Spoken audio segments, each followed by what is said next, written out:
Yankees remain undefeated in series. They are 5-0-1 in their first 6 series, and to me, the most interesting stat, and this has got to be, I would think, a record to start the season, is that they're now 10-0 in games in which they have a chance to lose the series. And so there's been plenty of scenarios where this has happened. They've won now another rubber game. Now, the only one where that didn't occur, of course, was the 4-game set versus the Twins, which, of course, ended up being a split. But you've had so many situations where lately the Yankees have been losing first games of series kind of often now. After in the beginning of the season, it wasn't happening as much. So you've had a lot of chances for the Yankees to lose a series. And so that's 10 out of 10 where they have won games when a loss would have meant they would have lost a series. So they've been pretty consistent. They're 12-7. If I'm being really greedy, I do wish they were 13-6. Just from a series perspective, I wish that Twin series was 3 out of 4, not a split. But I digress. It could have been a lot worse. And this Yankee roster right now is really not even close to whole. It doesn't look all that good. You look at this lineup, and especially with no Stanton, it's not a pretty looking lineup. But yet they've been able to scrap, and they're 12-7, and they have not lost a series yet. And in many cases, it looked like they were going to. And here again, in this Angels series, they lose the first one and they win the next 2.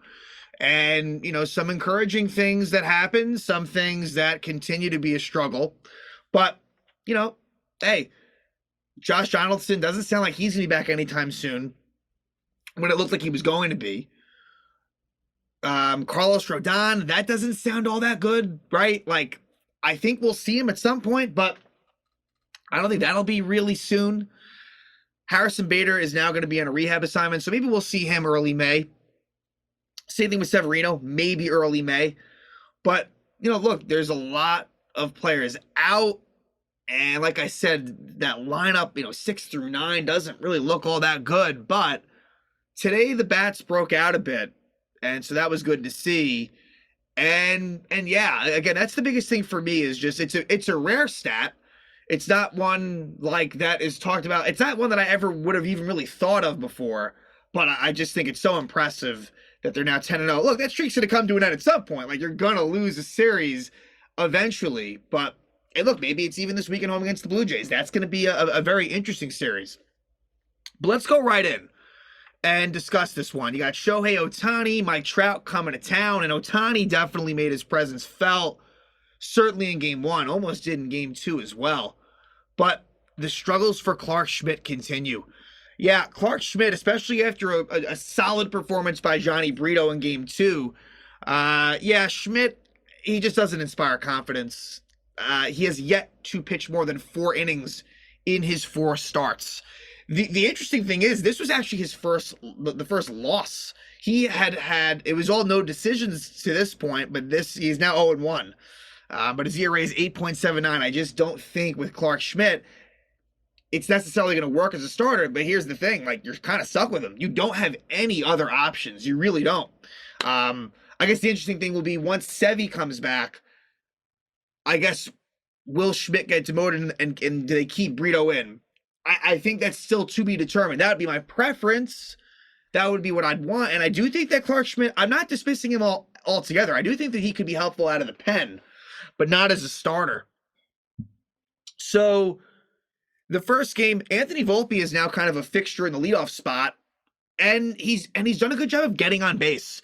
A lot of walks. The batting average isn't there, but you like that he's working the count. He's a threat on the bases, and the fielding's been good. Volpe at shortstop has been really good. Some early struggles there, but very brief. He's been really good at short. And we saw a couple of games of Oswald Peraza, who was called up when Stanton went down.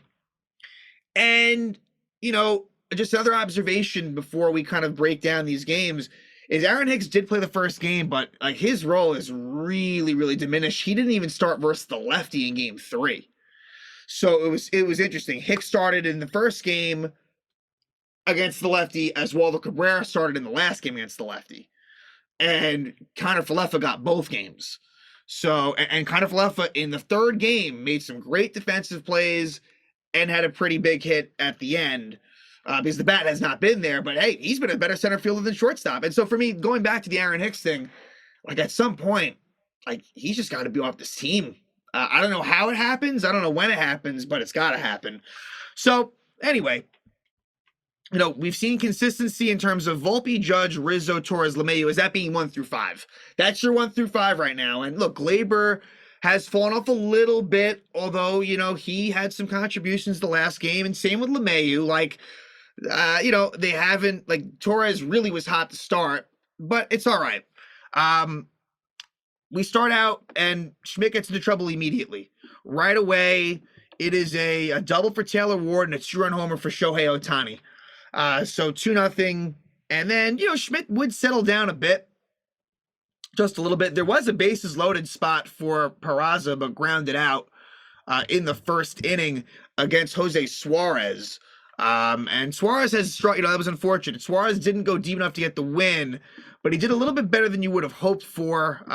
Someone that has struggled, but the score remains 2-0 at the end of the first inning. Like I said, Schmidt kind of settles in a bit, kind of feels like gets picked off. Like that's the thing with him that's frustrating, is there's these mistakes. There's just these sort of mental mistakes that he makes that just kind of drives you insane. Like, again, he's a very likable guy. Like, really, IKF, I can't say enough how, compared to Hicks, IKF is an extremely likable guy, but just, sometimes makes a lot of mistakes. And so he gets picked off there, and that might have prevented what could have been a really interesting inning, because there were a couple of walks, Hicks included, Hicks and Volpe, and then Judge lines out. So that was unfortunate. Let's jump to the fourth. So, Schmidt pitched a good second and third, but then you get a double by Trout and an RBI single by Rendon. Then an RBI double by Renfroe. So it's 4-0, and eventually Weissert would finish out the inning, and it would remain 4-0. So Greg Weissert pitches in Game 1 and Game 3. I didn't mention that Weissert had actually been called up. I guess it must have been last series. I had said that, I forget, at this point, there's been so much mixing and matching as far as injuries. But yeah, Weissert's up. Long story short. So we go to the fourth, and the Yankees get their 2 runs in the fourth. Oswald Peraza with leadoff walk. Higashioka singles with 1 out. Then an Aaron Hicks walk. So then Suarez is out. They bring in Andrew Wantz. And you get a bases loaded walk by Volpe, and then a sac fly by Judge. Just got under it to make it 4-2. And then really what ends up being the biggest at-bat of the game for the Yanks is the second and third 2-out situation for Rizzo, who strikes out. Then Marinaccio comes on earlier than you'd think, but it was a 4-2 game, and Marinaccio unlucky. And for Marinaccio, I feel like he's looked pretty good. He's just been unlucky. A catcher's interference on Higashioka with Ohtani up. Then you get with 1 out, a steal of second for Ohtani, and then he advances to third and a throwing error by Higashioka. But I won't fully blame him. Peraza probably should have kept it in front of him, and then you get a sac fly by Rendon. So that was not Marinaccio's fault at all, but it is a run for the Angels, and it makes it 5-2. Wantz for the Angels pitches a good 5th. Jimmy Herget comes on in the 6th and pitches a good 6th and 7th. Meanwhile, Jimmy Cordero came in the 7th and 8th for the Yanks. Jaime Barria replaces Herget in the 8th. You do get a 2-out infield single by Peraza, and then Cordero pinch hits for Kiner-Falefa and grounds out. So the Franchi Cordero situation, which was good during a road trip. Franchi's really done nothing at Yankee Stadium, but on the road he did well. He's definitely fallen off, and it's not unexpected. Albert Abreu comes on, pitches a pretty good 9th inning, and then Jose Quijada, the lefty, puts the Yankees down 1-2-3, and the Angels win 5-2. So, things got interesting in the middle of that game, but Schmidt struggles early. The Yankees couldn't, they couldn't quite come back, and the offense was shut down. They only had 4 hits in this game. The offense was really held down here. Couldn't get a big hit when the chances were there. And so the Angels take the first game, but the Yankees have shown that fight back. And that's exactly what they did in Game 2. And in this one, it was all about Aaron Judge. This was the Aaron Judge game. And, it starts in the first inning with just an amazing robbed home run of Shohei Ohtani. And this is Johnny Brito, who struggled mightily in the first game. The matchup here is Brito versus Griffin Canning, and Shohei Ohtani is robbed. And it was just the height of Judge, and he didn't get it clean. He kept it in, and then he kind of caught it like somewhat barehand. Really, one of the more impressive catches you'll probably see all season. And Judge is just that type of guy. And Judge makes another good catch later on in this game as well. So yeah, and, Aaron Judge being in center field has certainly not hurt him much, even though, obviously we've known him as a right fielder. So yeah, like this could have been a bad inning for Brito, especially because there was a single and a walk after the Ohtani robbery. But we go to the first, and then Judge tacks it on. It's a Volpe single, and this is a really good game for Anthony Volpe too. This is just defensively on the bases, at the dish. But Aaron Judge just crushes a 2-run homer, his 6th homer of the year. Gives the Yankees a 2-0 lead. And we've kind of seen the Yankees, and this happened again, where they will score in the first, and then they kind of shut it down. And that's been a bit of a problem for them. And it almost reared its ugly head again here. But, Griffin Canning settles down. Johnny Brito does a pretty good job. Volpe gets a steal in. Volpe almost had 2 steals in the third, but they correctly called one of them a wild pitch. But just good instincts by Volpe. So Volpe now 8 for 8 in steals on the season, I believe. I don't think he had a steal in game 3. We'll run through that, but I think he's 8 for 8. But yeah, let's jump to the top of the 5th. In the 5th, Zach Neto gets a 1-out double after a Matt Thaiss walk. So that's it for Brito. He does not get the win, but he pitched well. Second and third, 1-out, 2-0 game, and Michael King comes on. And King's role has really been heavily multi-inning. He's been going at least 2 innings lately, and I guess that's a fine role because last year it was that way, but it kind of felt like he was kind of more of the setup guy for Clay Holmes when King was going well. Now it seems a little bit different, and that's all right. But Michael King has been better. There is a RBI granted by Taylor Ward, but then he does strike out Ohtani. So one of those Brito runs come in, but they keep the 2-1 lead. Canning continues to put up zeros in the 6th. King gets into some early trouble, but gets the double play ball on Renfroe, and then he strikes out Urshela. In the 6th, they take out Canning, but no harm, no foul as Berea does get Gleyber to pop out, and then LeMahieu to ground out after there had been first and second 1 out. In the 7th, King, there's a 1-out walk to Thaiss, a hit by pitch to Neto. So again, kind of one of those things where the bottom of the order hurting the Yankees, but then he strikes out Taylor Ward, then Wandy comes on and strikes out Ohtani. So Wandy Peralta does the job there. Wandy, unfortunately, doesn't quite get it done in the 8th. It really, it wasn't like he got hit around, but we'll talk about it. But Wandy does strike out Ohtani in a big spot. Let's jump to the 8th, and he strikes out Trout. He gets Rendon to fly out. So here it is. Wandy's about to have a nice 4-out outing, but then Renfroe singles, and then there's a balk called on Wandy. It seems like Wandy's been struggling a bit with, although today wasn't his fault. It really was Ohtani's. They called a pitch clock violation on him, but he does balk, and then Gio Urshela, kind of like as we know Gio, runner on second, 2 out, just dunks a single in the center field. I kind of figured that might happen. Gio's just one of those guys, and so Urshela ties it up for the Angels, and then Judge makes a great catch on another former Yankee, Brandon Drury. A diving catch by Judge. And this was why this was like the Aaron Judge game. But so Wandy gets saved there. So things almost got really bad, but it stays 2-2. Carlos Estevez comes on in the 8th. Volpe leadoff single. Then a Judge fly out, unfortunately. Then a Rizzo walk. And I was hoping Volpe would maybe try to steal third on the Torres at bat. He doesn't. And then, of course, Torres flies out. That would have been a sac fly.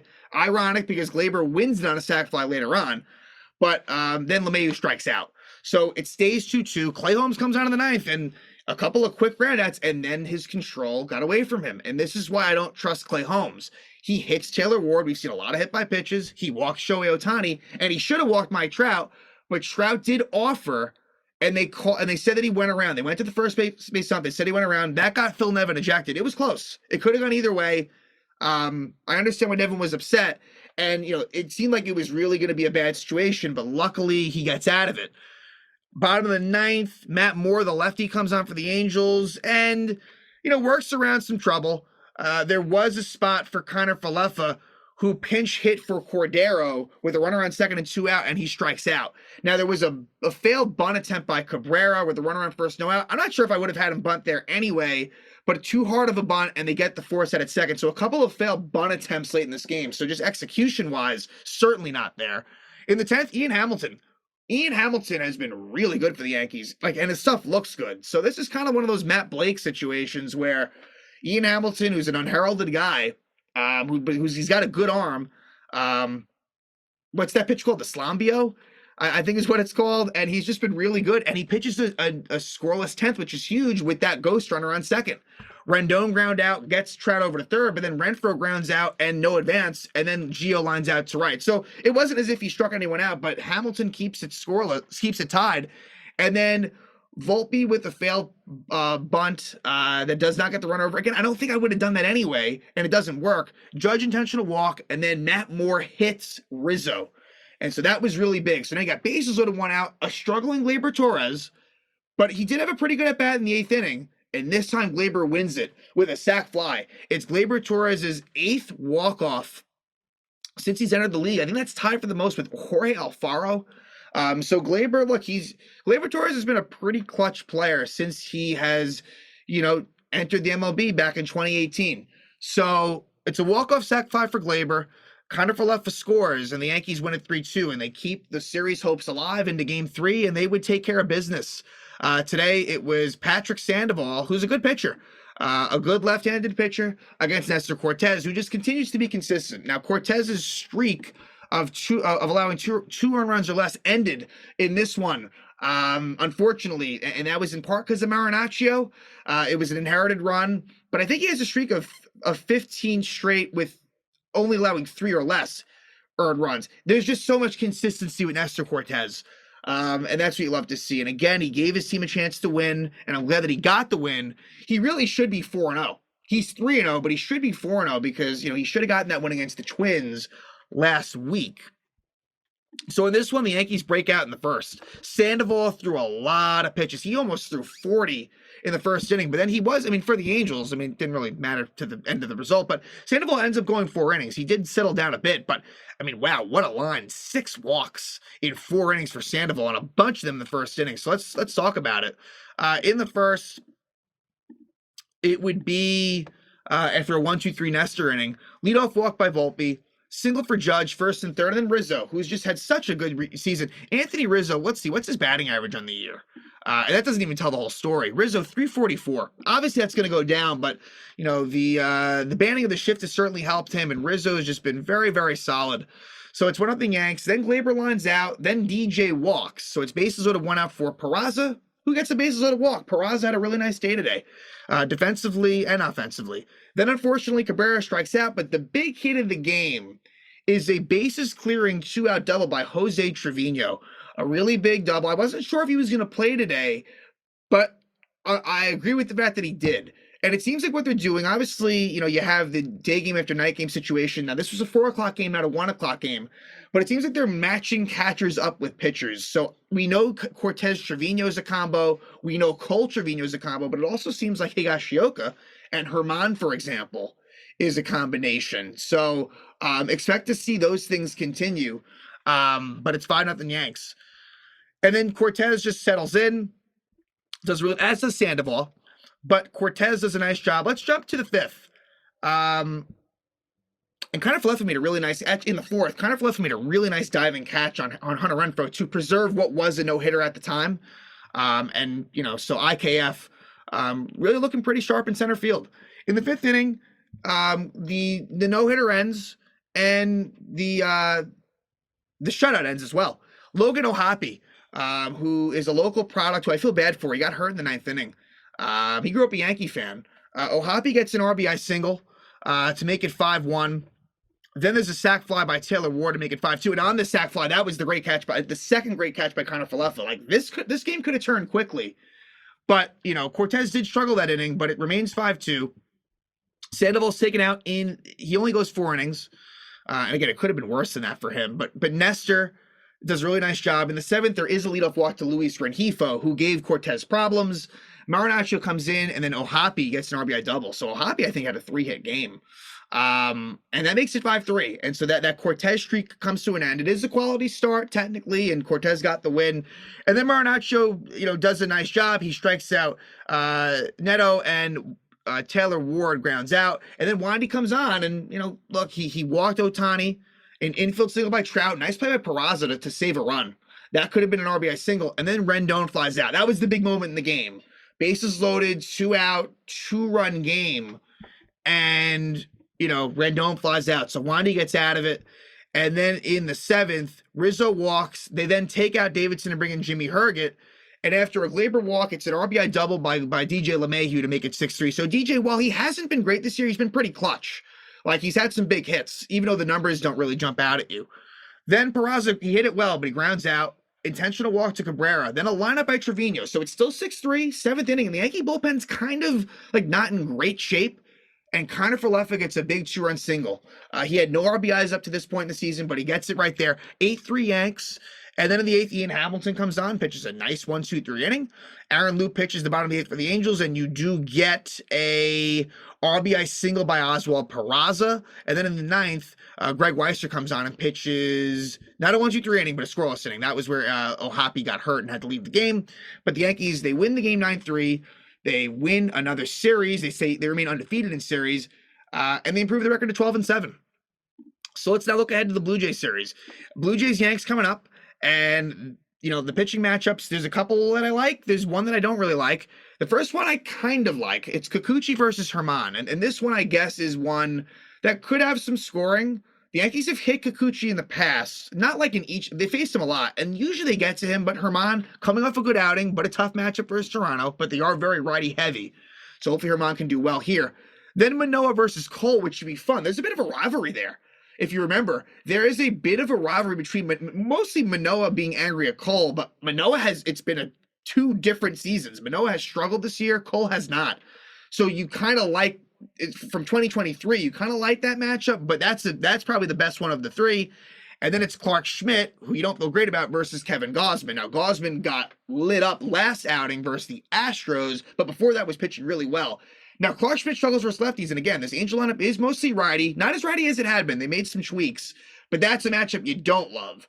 Either way, let's see how it goes, and the Yankees have been good in rubber games. Like, this might be the rubber game that, that you don't really feel so good about, but it is at home. It is the Yankee Stadium, but this is a good matchup. The 11-8 Blue Jays against the 12-7 Yankees. Like, this is definitely maybe the most intriguing series to date for the Yankees. And yeah, I'm excited to see what they do. They'll then go on the road after this, so this will be the last of the games. This has been a long homestand, and hopefully they can finish it off right. Again, they continue to win series. They continue to win games when they have had the chance to lose series, and so that's good to see. Again, Yankees improved to 12-7 after the series victory versus the Angels before the Toronto Blue Jays come to town.